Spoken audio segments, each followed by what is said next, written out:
آئیے بات کرتے ہیں کہ جنت ملے گی کیسے۔ آخرت میں مومنوں کو رب کا دیدار نصیب ہوگا اور مومنین جنت میں سر کی آنکھوں سے اللہ پاک کا دیدار کریں۔ قیامت کے دن آدمی کے 3 طرح کے رجسٹر نکالے جائیں۔ ایک رجسٹر میں اس کے نیک اعمال ہوں گے، ایک میں گناہ ہوں گے، اور ایک رجسٹر میں وہ نعمتیں ہوں گی جو اللہ کریم نے اس بندے کو دی تھی۔ انسان کو کبھی اللہ پاک سے عدل کا سوال نہیں کرنا چاہیے، کیونکہ ہم اللہ پاک کے عدل کو برداشت ہی نہیں کر سکتے۔ عدل کرے تے تھر تھر کمبل، اچھیاں شانہ والے، فضل کرے تے بخشے جا سکتے، میں ورگے منہ کالے۔ السلام علیکم ورحمۃ اللہ وبرکاتہ۔ ناظرین، ہماری ویب سیریز قیامت کے بعد آفٹر ججمنٹ ڈے میں ایک بار پھر آپ کو مرحبا کہتے ہیں۔ جنت کے بارے میں بات ہو رہی تھی، جنت کی کمال کی نعمتوں کے بارے میں ڈسکشن ہوئی۔ اب آئیے بات کرتے ہیں کہ جنت جو ہے وہ ملے گی کیسے، وہ اپنے اعمال کی بنا پر ملے گی یا اللہ کریم کی رحمت کے بدلے ملے گی؟ یہ بڑی کمال کی معلومات ہے۔ آئیے اس موضوع پر اب بات کرتے ہیں۔ نبی کریم علیہ السلام نے ارشاد فرمایا، ان قریب تم میں سے ہر ایک سے اللہ کریم بروز قیامت یوں کلام فرمائے گا کہ بندے اور رب کے درمیان کوئی حجاب نہیں ہوگا، کوئی انٹرپریٹر، کوئی ترجمان نہیں ہوگا۔ بندہ اپنی دائیں جانب یعنی رائٹ دیکھے گا تو اسے آگ دکھائی دے گی۔ علماء کرام فرماتے ہیں یہ معاملہ پل صراط پر ہوگا، آگ نے اس پل کو گھیرے میں لیا ہوا ہوگا۔ ناظرین، جنتیوں میں کوئی ایسا نہیں ہوگا جس کے ساتھ اللہ کریم خلوت یعنی تنہائی نہیں فرمائے گا۔ اور وہ خلوت کیسی ہوگی؟ جیسے ہم میں سے کوئی 14ویں رات کو تنہا دیکھتا ہے۔ اللہ تعالیٰ ارشاد فرمائے گا، اے ابن آدم، تجھے کس چیز نے مجھ سے دھوکے میں ڈالا؟ تو نے اپنے علم پر کتنا عمل کیا؟ How much did you act on your Islamic knowledge? اور تو نے رسولوں کی دعوت کا کیا جواب دیا؟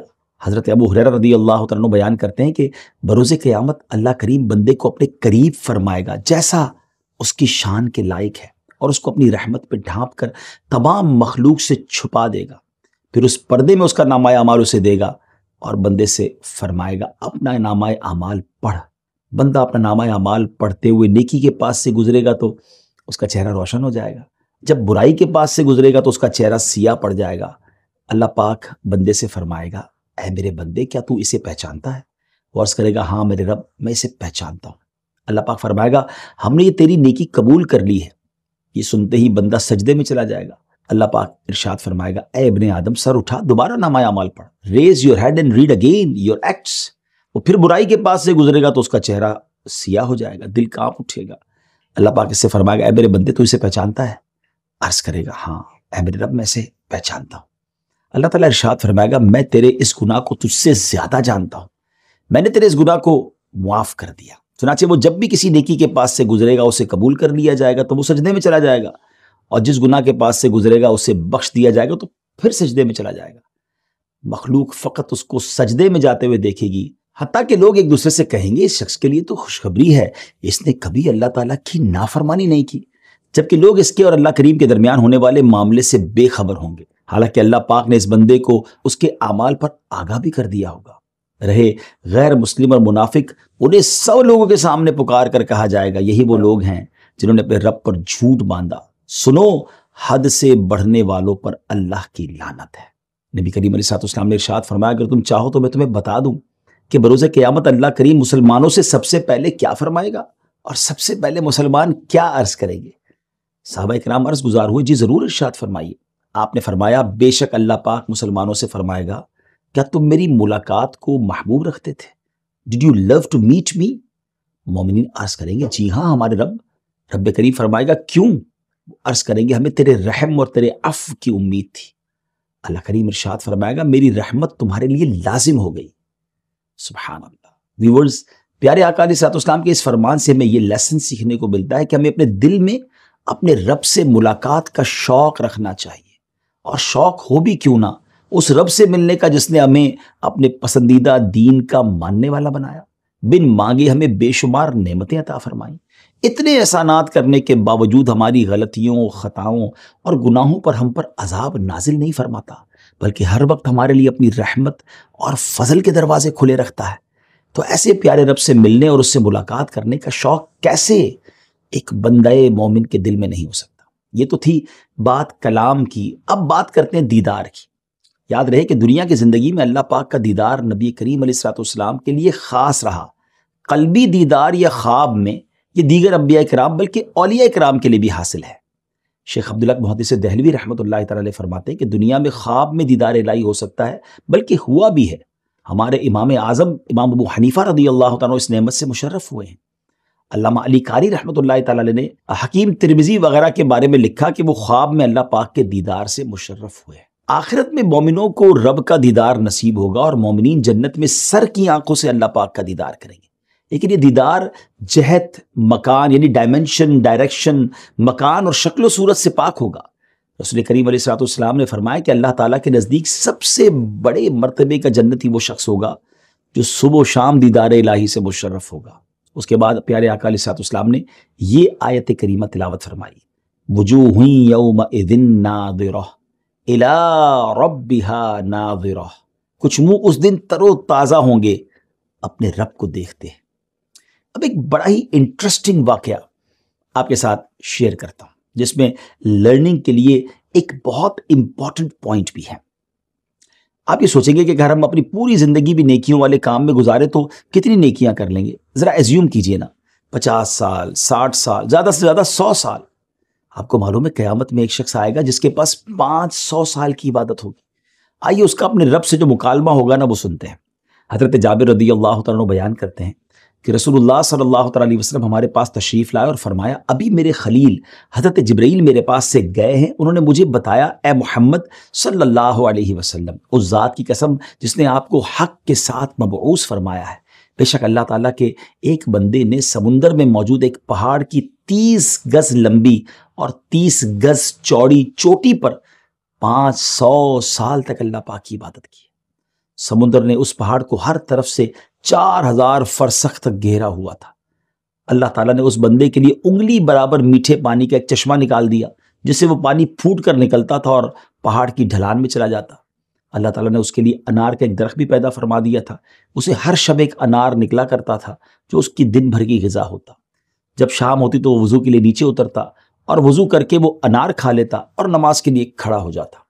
اس نے اللہ پاک سے دعا مانگی کہ اللہ کریم سجدے کی حالت میں میری روح کو قبض فرمانا اور زمین اور کوئی بھی دوسری چیز اس کے جسم کو خراب نہ کرے، حتیٰ کہ اسے اسی طرح سجدے کی حالت میں اٹھایا جائے۔ اللہ عز و جل نے اس کے ساتھ ایسا ہی کیا۔ غور کیجئے ناظرین، 500 سال کی عبادت، سجدے کے عالم میں موت۔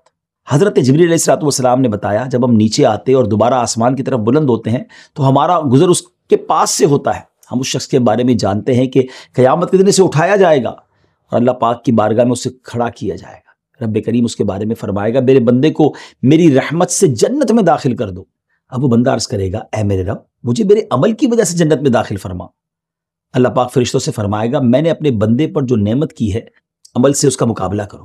چنانچہ صرف ایک آنکھ کی نعمت ہی اس کی 500 سال کی عبادت کو گھیر لے گی اور ابھی جسم کی دیگر نعمتیں باقی ہوں گی۔ اب اللہ تعالیٰ فرمائے گا میرے بندے کو جہنم میں لے جاؤ۔ پھر اسے جہنم کی طرف کھینچ کر لے جایا جائے گا تو وہ پکارے گا اے میرے رب مجھے اپنی رحمت سے جنت میں داخل فرما دے۔ اللہ تعالیٰ فرمائے گا اسے واپس لے آؤ۔ پھر اسے اللہ پاک کی بارگاہ میں کھڑا کیا جائے گا تو اللہ پاک فرمائے گا اے میرے بندے تجھے کس نے پیدا کیا حالانکہ تو کچھ بھی نہیں تھا؟ وہ عرض کرے گا اے میرے رب تو نے۔ اللہ تعالیٰ فرمائے گا تیرا پیدا ہونا یہ تیری اپنی طرف سے تھا یا میری رحمت کی طرف سے؟ بندہ عرض کرے گا اللہ تیری رحمت سے۔ اللہ پاک پھر ارشاد فرمائے گا 500 سال تک عبادت کی طاقت تجھے کس نے دی؟ Who gave you the strength to worship for 500 years؟ وہ عرض کرے گا اے میرے رب تو نے تو دی۔ اللہ فرمائے گا سمندر کے بیچ پہاڑ پر تجھے کس نے اتارا اور نمکین اور کھارے پانی سے تیرے لیے میٹھا پانی کس نے نکالا؟ ہر شب تیرے لیے ایک انار کس نے نکالا حالانکہ انار سال میں ایک بار پھل دیتا ہے؟ تو نے مجھ سے بحالت سجدہ روح قبض کرنے کا سوال کیا تو کیا میں نے تیرا سوال پورا نہیں کیا؟ وہ عرض کرے گا اے میرے رب تو نے یہ سب کیا۔ اللہ پاک ارشاد فرمائے یہ سب میری رحمت سے ہے اور میں تجھے اپنی رحمت سے جنت میں داخل کروں گا۔ پھر فرشتوں سے فرمائے گا میرے بندے کو جنت میں داخل کر دو۔ اے میرے بندے تو بہت اچھا بندہ ہے، چنانچہ اللہ عز و جل اسے جنت میں داخل فرما دے گا۔ حضرت جبریل علیہ السلام نے عرض کی اے محمد علیہ السلام تمام اشیاء اللہ پاک کی رحمت ہی سے ہیں۔ ویورز اس عظیم واقعے سے یہ معلوم ہوتا ہے کہ جنت جس کو بھی ملے گی نا وہ اللہ پاک کی رحمت اور اس کے فضل سے ملے گی۔ ہمارے اعمال ہماری نیکیاں ہرگز جنت کی قیمت ادا نہیں کر سکتے۔ ایون اگر کوئی شخص اپنی پوری زندگی بھی اللہ پاک کی فرما برداری میں گناہوں سے بچتے ہوئے اور اس کی رضا والے کاموں کو کرتے ہوئے گزارے، کوئی ایک بھی گناہ نہ کرے اور اس حالت میں ہی دنیا سے رخصت ہو جائے، تب بھی اس کے اعمال جنت کی قیمت کے برابر نہیں ہو سکتے۔